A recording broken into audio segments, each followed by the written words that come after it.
제 고등학교 시절 생물 선생님은 약간 기인적 기질이 계신 분이었어요. 그분은 인간은 고등동물이 아니라고 주장하셨습니다. 송아지는 태어나면 조금 비척거리다가 제대로 걷고 조금만 지나면 자기 밥그릇 찾아서 자기가 먹고 사는데, 인간은 태어나서 20년을 길러도 자기 밥그릇 제대로 찾지 못하더라. 그런데 어떤 사람이 인간을 고등동물이라고 말하느냐, 그렇게 말씀하셨습니다.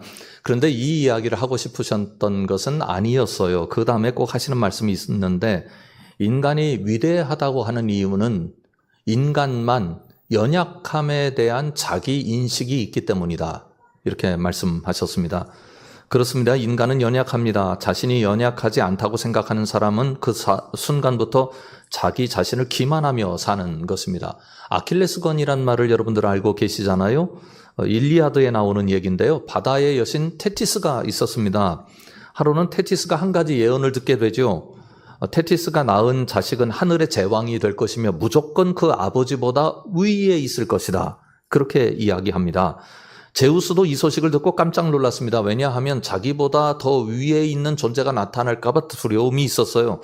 그래서 이걸 좀 막으면 좋겠다 생각을 해서 테티스가 신과 결혼하면 안 되고 조금은 제한성을 가지고 있는 인간과 결혼하도록 만들어야 되겠다. 그래서 인간을 중매해가지고 결혼을 시키게 됩니다.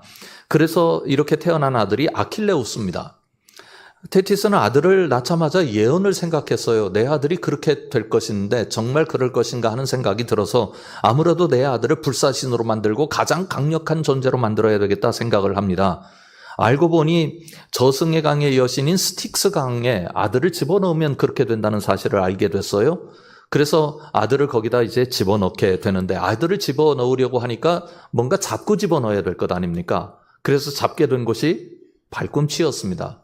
발꿈치를 잡고 집어넣으니까 그 스틱스 강물이 젖지 않은 곳이 어디예요? 발꿈치입니다. 트로이 전쟁이 벌어졌습니다. 트로이 군대는 아킬레우스와의 전쟁에서 속수무책으로 계속 당하게 됩니다. 그런데 아폴론이 그 소식을 접했어요. 그 정보를 알게 되었고 독화살을 마련해서 끊임없이 쏟아 부었습니다. 그런데 그 중에 한 발이 아킬레우스의 발 뒤꿈치를 관통합니다. 그래서 아킬레스건가 죽게 됐죠. 이게 아킬레스건이란 말의 유래입니다. 이 이야기는 인간 존재의 실상을 우리에게 이야기합니다. 성경도 마찬가지 교훈을 주고 있습니다. 약하지 않은 존재가 없다고 성경 말씀합니다. 그런데 성경이 주는 가장 강력한 메시지는 우리가 강해야 한다고 말씀하지 않는다는 것입니다. 약하면 안 된다, 그렇게 성경이 강조하지 않습니다. 신명기 31장 23절을 보십시오. 여호와께서 또 눈의 아들 여호수아에게 명령하여 이르시되 너는 이스라엘 자손들을 인도하여 내가 그들에게 맹세한 땅으로 들어가게 하리니 강하고 담대하라, 내가 너와 함께 하리라 하시니라. 우리는 이 성경을 보면서 강하고 담대하라의 방점을 찍는 경향이 있습니다. 그런데 사실은 이 말씀을 자세히 읽어보고 이 말씀의 뜻을 제대로 받아들이려면 방점을 내가 너와 함께 하리라에 찍어야 합니다. 왜냐하면 하나님께서 함께 하시지 않고는 강하고 담대할 수 없기 때문입니다. 우리에게는 강하고 담대한 게 중요한 게 아니라 하나님의 함께 하심이 중요합니다. 여호수아가 만약 전 강하고 담대한 사람입니다. 잘 훈련받았습니다. 그리고 전쟁에서도 상당한 능력을 가지고 있습니다. 하나님 걱정하지 마십시오. 가나안 족속들을 제가 얼마든지 물리칠 수 있습니다 라고 호언장담했다면 하나님께서 강하고 담대하라고 말씀하지 않으셨을 겁니다. 하나님이 보시는 여호수아는 연약한 사람이었습니다. 그래서 여호수아에게 약속하십니다. 내가 너와 함께 하겠다. 그러니 강하고 담대하라. 여러분, 연약함은 하나님께서 우리를 사용하시는 굉장히 중요한 도구라는 사실을 잘 압니다. 이와 관련해서 너무나 잘 아는 말씀이 있죠. 고린도후서 12장 9절 말씀입니다. 한번 같이 읽어보겠습니다. 나에게 이르시기를 내 은혜가 내게 족하도다. 이는 내 능력이 약한 데서 온전하여짐이라 하신지라. 그러므로 도리어 크게 기뻐함으로 나의 여러 약한 것들에 대하여 자랑하리니 이는 그리스도의 능력이 내게 머물게 하려 함이라. 사도 바울이 예수님을 만나기 이전에는 인식이 달랐습니다. 그는 강한 사람이라고 생각했습니다. 지도력이 충분히 넘치는 사람이라고 생각을 했습니다. 그 당시 어느 누구보다도 더 잘난 사람이라고 생각을 했습니다. 그런데 예수님을 만나고 나서 사도 바울이 가장 위대하게 발견한 그것은 어떤 지점이냐면 나는 연약한 존재라는 자기인식입니다. 그래서 그 자리를 하나님께서 사용하셨고 그것 때문에 사도 바울은 위대한 인물로 하나님 앞에서 쓰임받게 된 것입니다. 오늘 주신 말씀에 나타난 엘리야도 그런 사람임을 알 수 있습니다. 1절과 2절을 보십시오. 아합과 엘리야가 행한 모든 일과 아합이 엘리야가 행한 모든 일과 그가 어떻게 모든 선지자를 칼로 죽였는지를 이세벨에게 말하니 이세벨이 사신을 엘리야에게 보내어 이르되 내가 내일 이맘때에는 반드시 내 생명을 저 사람들 중 한 사람의 생명과 같게 하리라. 그렇게 하지 아니하면 신들이 내게 벌 위에 벌을 내림이 마땅하니라 한지라. 성경에 나타난 악명 높은 왕 베스트 1위는 단연코 아합입니다. 정치적으로 악했습니다. 경제적으로 악했습니다. 도덕적으로 악했습니다. 그의 행적이 무려 7장에 걸쳐서 나타나고 있는데요. 7장을 읽어보면 악함으로 가득합니다. 하나님을 대표적으로 대적한 왕이었습니다. 그런데 그가 그렇게 된 것은 그의 아버지 오므리의 영향도 있습니다만 그 아내 이세벨의 영향이 절대적이었습니다. 이세벨은 본래 시돈 왕 엣바알의 딸입니다. 아합과 정략적인 결혼을 했습니다. 그래서 음행의 대가였고 술수의 대가였습니다. 열렬한 바알 숭배자였습니다. 그런 이세벨은 아합을 꿰어서 1차적으로 그가 감행하게 된 것은 선지자를 죽이는 일입니다. 선지자를 죽이는 피냄새가 왕국을 뒤덮었습니다. 공포의 시대가 진행되고 있었습니다. 오늘 주신 말씀에도 이세벨이 얼마나 악한 여인인지 고발하고 있잖아요. 1절과 2절을 다시 한번 보십시오.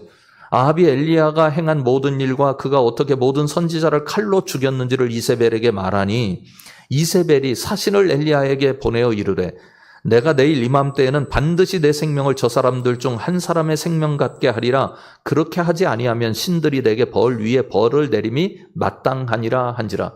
네가 바알과 아세라의 선지자를 죽인 것처럼 내가 너를 죽일 거야. 널 죽이지 않으면 내가 신의 벌을 받을 거야 하는 이야기입니다. 이게 엘리야에게 두려움으로 다가왔어요. 당연히 두렵지 않겠어요? 그러나 엘리야를 생각해 보면 두려움으로 이것을 받아들인 엘리야의 모습이 낯섭니다. 왜냐하면 엘리야는 실제로 겁이 없는 사람이었습니다. 여러분들이 아시다시피 엘리야는 용감하게 바알과 아세라 선지 850명과 맞짱을 떴습니다. 열왕기상 18장 15절 이하를 보십시오. 엘리야가 이르되 내가 섬기는 만군의 여호와께서 살아계심을 두고 맹세하노니 내가 오늘 아합에게 보이리라. 오바댜가 가서 아합을 만나 그에게 말하매 아합이 엘리야를 만나러 가다가 엘리야를 볼 때 아합이 그에게 이르되 이스라엘을 괴롭게 하는 자여 너냐? 그가 대답하되 내가 이스라엘을 괴롭게 한 것이 아니라 당신과 당신의 아버지의 집이 괴롭게 하였으니 이는 여호와의 명령을 버렸고 당신이 바알들을 따랐음이라. 그런즉 사람을 보내온 이스라엘과 이세벨의 상에서 먹는 바알의 선지자 그런즉 사람을 보내 온 이스라엘과 이세벨의 상에서 먹는 바알의 선지자 450명과 아세라의 선지자 400명을 갈멜산으로 모아 내게로 나아오게 하소서. 아합이 이에 이스라엘의 모든 자손에게로 사람을 보내 선지자들을 갈멜산으로 모으니라. 사람 목숨을 파리 목숨처럼 여기는 사람입니다. 그런데 엘리야가 이런 아합에게 도전합니다. 이세벨을 건드렸습니다. 객관적으로 보면 무모한 도전을 한 것입니다. 더군다나 열왕기상 19장 4절을 보면 이렇게 기록하고 있어요.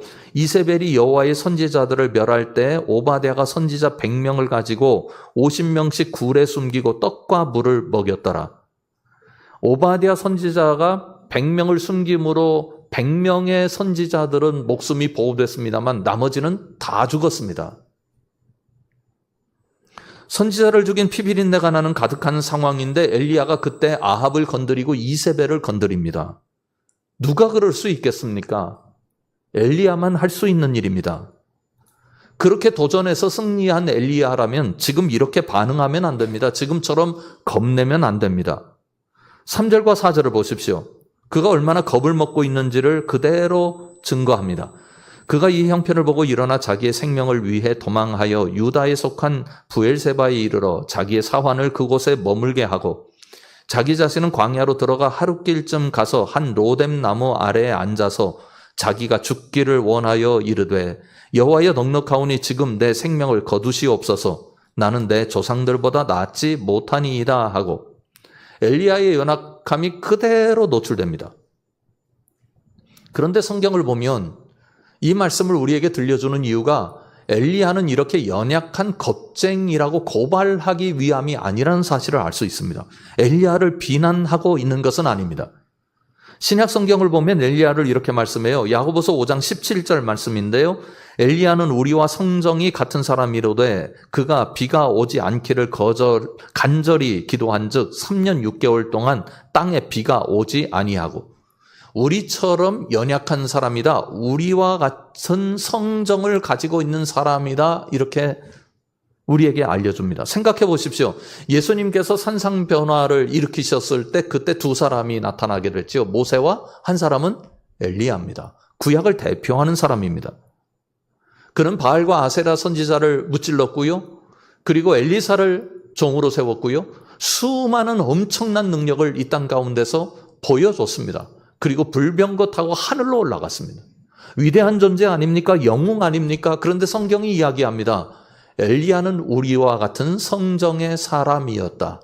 연약한 존재였다. 그렇게 말씀합니다. 성경이 이것을 강조하는 이유가 있을 것 아닙니까? 여러분, 연약함을 모르면 어떤 일이 일어나는가 하면 자신이 강한 줄 착각하게 됩니다. 여기에 두 가지 문제가 있어요. 자신이 강한 줄 아는 사람은 자신의 힘만 사용할 줄 압니다. 물론 다른 사람들의 힘을 모아서 사용하는 그런 기회도 갖긴 갖겠죠. 그러나 어디까지나 자기 중심적으로 그 힘을 사용하며 살게 되어 있습니다. 그런데 치명적인 두 번째 문제가 있습니다. 결정적으로 하나님의 힘을 사용할 줄 모릅니다. 나로서 충분합니다. 내가 강합니다. 내 힘이면 됩니다. 내 지혜면 됩니다. 그러니 하나님의 능력을 발견할 공간도 없고 그의 삶 속에 하나님의 능력이 나타날 공간도 없습니다. 엘리야는 얼마나 연약한 존재였던지를 성경은 그대로 드러내고 있습니다. 한번 지도를 보시면 알 수 있는데 엘리야의 이동 경로입니다. 갈멜산에서 바알과 아세라 선지자를 죽였지 않습니까? 그런데 부엘세바로 옮기는데 그 거리가 약 180km 정도 됩니다. 그리고 나중에 호렙산까지 인도되잖아요. 그 거리가 320km입니다. 오늘 주신 말씀에도 40주 40야를 걸었다 얘기합니다. 엄청난 거리입니다. 아합으로부터 최대한 멀리 떨어지고자 하는 의도가 여기서 발견됩니다. 엘리야는 이 길을 걸으면서 자신이 얼마나 무능한 존재인지 절절히 깨달았을 것입니다. 3절과 4절을 보십시오. 그가 이 형편을 보고 일어나 자기의 생명을 위해 도망하여 유다에 속한 부엘세바에 이르러 자기의 사환을 그곳에 머물게 하고 자기 자신은 광야로 들어가 하룻길쯤 가서 한 로뎀 나무 아래에 앉아서 자기가 죽기를 원하여 이르되 여호와여 넉넉하오니 지금 내 생명을 거두시옵소서. 나는 내 조상들보다 낫지 못하니이다 하고 부엘세바에 가긴 갔어요. 그런데 부엘세바에 머물지 않았습니다. 어떻게 했습니까? 하룻길을 더 광야로 들어갑니다. 최대한 숨자는 겁니다. 로뎀 나무에 앉았습니다. 한번 그림을 보십시오. 사진인데요. 로뎀 나무가 저렇게 생겼습니다. 가시나무 같은 보잘것없는 나무입니다. 그래도 이 나무는 좋기 100년은 넘은 나무 같아요. 대부분의 로뎀 나무는 그 나무 기둥이 없고 가지가 땅에 꽂혀 있습니다. 사람이 이렇게 의지하고 기댈 만한 뭐 느티나무 같고 큰 밤나무 같은 그런 나무가 아닙니다. 그래서 초라한 사막에 겨우 한 그루씩 드문드문 있는 그런 나무입니다. 엘리야가 거기 숨어서 무슨 생각을 했을까요? 내 신세가 이렇게 보잘것없는 나무를 의지할 수밖에 없는 신세가 되었구나. 하나님 차라리 제 목숨을 거두어 가십시오. 그는 완전히 망가져 있었습니다. 그런데 하나님은 그런 엘리야를 그냥 두지 않으셨습니다. 5절 이하의 말씀을 보십시오. 로뎀 나무 아래에 누워 자더니 천사가 그를 어루만지며 그에게 이르되 일어나서 먹으라 하는지라 본즉 머리맡에 숯불에 구운 떡과 한 병 물이 있더라. 이에 먹고 마시고 다시 누웠더니 여호와의 천사가 또 다시 와서 어루만지며 이르되 일어나 먹으라. 내가 갈 길을 다 가지 못할까 하노라 하는지라. 주신 말씀에 보면 2번이나 반복되는 단어가 하나 있어요. 어루만지며 5절과 7절에 반복됩니다. 천사가 나타났는데요. 이 천사가 엄마 같습니다. 천사가 나타나서 지금 완전히 기진맥진해 있고 일어날 힘조차 없는 엘리야를 어루만집니다. 하나님이 천사를 통해서 찾아오셔서 엘리야에게 첫 번째 행하신 행동은 어루만짐이었습니다. 어느 성경을 찾아보니까 언어의 뉘앙스가 그대로 잘 번역되어 있는 단어예요. 제가 어루만진다고 하는 게 어떤 건지 너무 잘 압니다. 우리 교회에서 이제 아이가 태어나서 처음 예배 시간에 방문하면 광고 시간에 그 아이를 우리가 축복하잖아요. 그때 아이를 어떤 부모님들은 제 품에 안겨주세요. 그러면 앉는 경우가 있는데 이때 저는 얼마나 떨리는지 몰라요. 태어난 지 얼마 안 됐잖아요. 이 아이 너무 세게 끌어안으면 아이가 고통스러울 것 같고요. 아이를 또 너무 살짝 끌어안아가지고 놓치면 어떻게 합니까? 겁이 덜컥 나고 이 아이를 만지는데 제 인생에 태어나서 가장 조심스러운 손짓으로 이 아이를 안습니다. 이게 어루만지는 거예요. 엘리야가 죽겠다고 하나님 앞에서 탄식하고 있어요. 그 엘리야를 우리 하나님이 다칠까 봐서 하나님의 오심이 그에게 부담이 될까 봐서 어루만져 주시는 겁니다. 그런데 그 다음은 더 감동입니다. 천사가 나타나서 엘리야에게 이럴 수 있지 않겠어요? 너 850명과 대결했던 생각 안 나냐? 그 선지자들 네가 다 심판했지 않냐? 하나님께서 그런 힘을 주셔서 네가 그런 일을 행했는데 그런 너는 어디 갔느냐? 너 선지자 아니냐? 선지자가 이렇게 해서는 안 된다. 다른 사람은 몰라도 선지자는 이러면 안 된다. 일어나야 된다. 그렇게 말씀하실 수 있지 않겠어요? 그런데 그렇게 하지 않으셨습니다. 엘리야의 머릿맡에 보니까 숯불에 구운 떡과 한 병의 물이 차려져 있었습니다.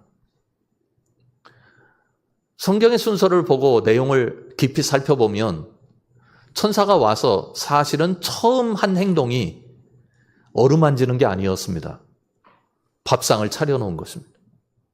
그 다음 어루만지고 힘을 내서 그 밥상에 식사를 할 수 있도록 그렇게 엘리야를 돕고 있습니다. 신약에서도 마찬가지입니다. 베드로 기억하십니까? 베드로와 몇 명의 제자들은 부활하신 예수님을 만났음에도 불구하고 갈릴리 바다 생업의 현장으로 돌아갑니다. 밤새 그물을 내렸는데 한 마리 물고기를 잡지 못했습니다. 그리고 허탈한 가슴을 부여잡고 배를 정리하고 있었습니다. 예수님 오셨잖아요?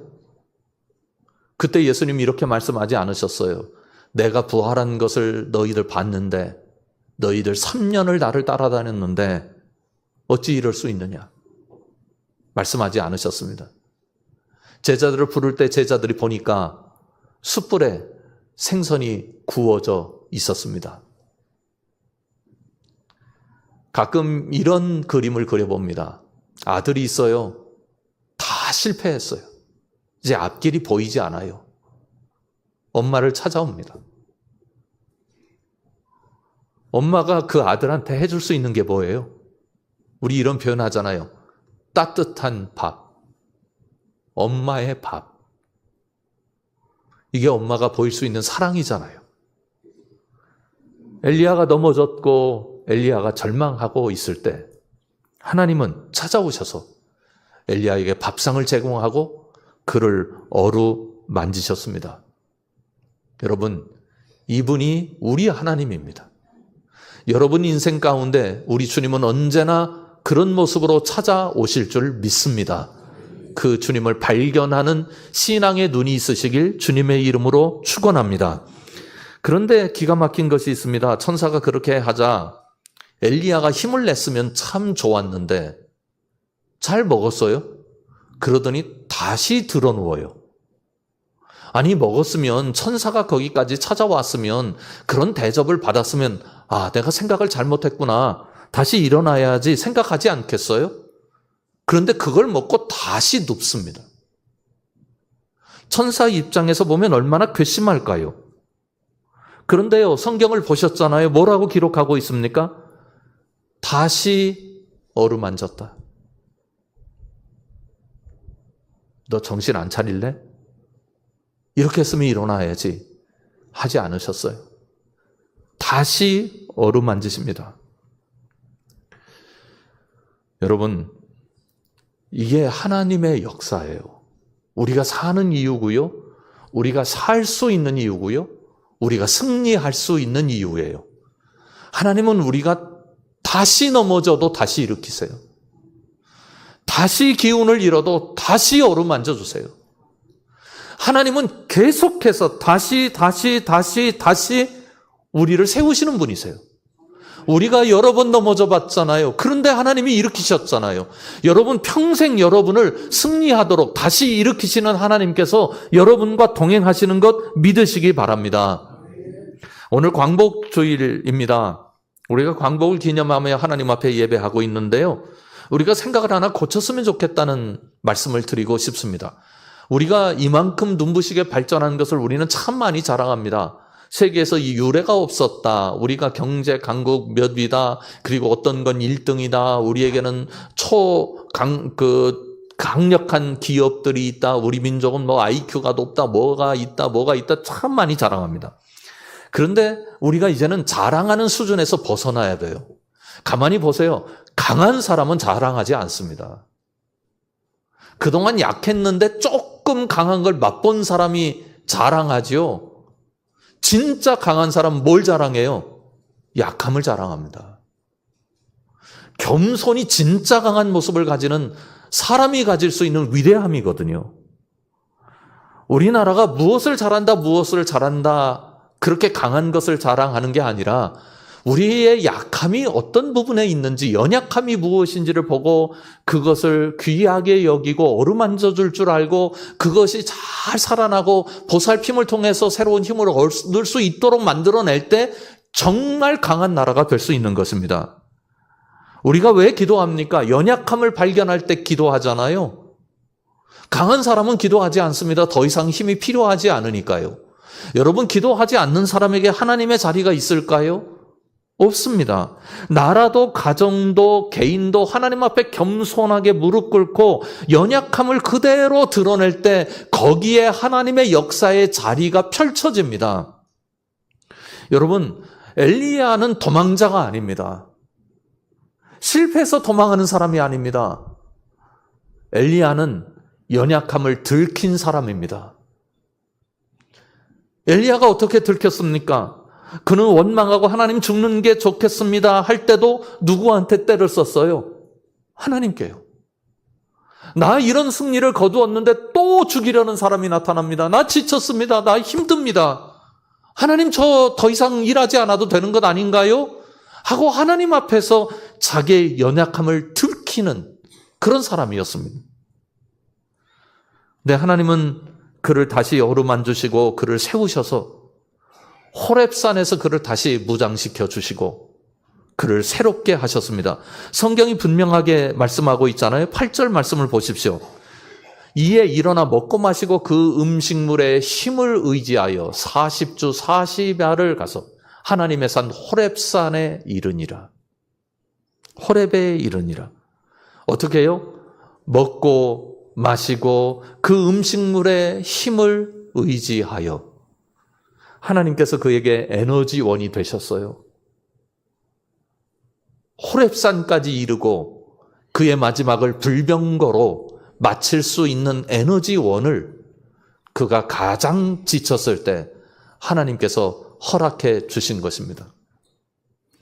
사랑하는 성함 식구 여러분, 우리는 다 행복한 사람들이고 우리 인생에서 승리할 수 있는 사람들입니다. 왜냐하면 도망자를 돌보셨던 하나님이 우리도 돌보시기 때문입니다.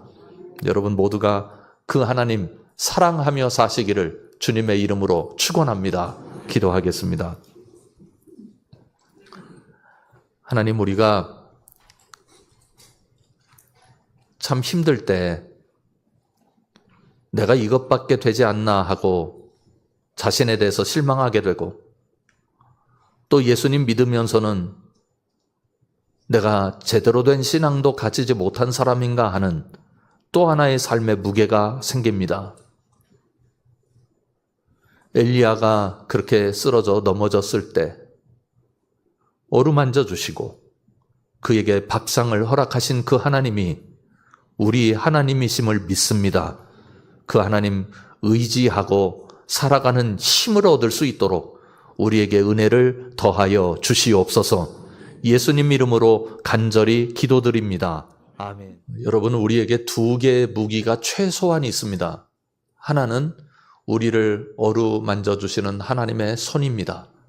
두 번째로는 우리에게 기운을 차리도록 베풀어 주시는 하나님의 상입니다. 기도하겠습니다.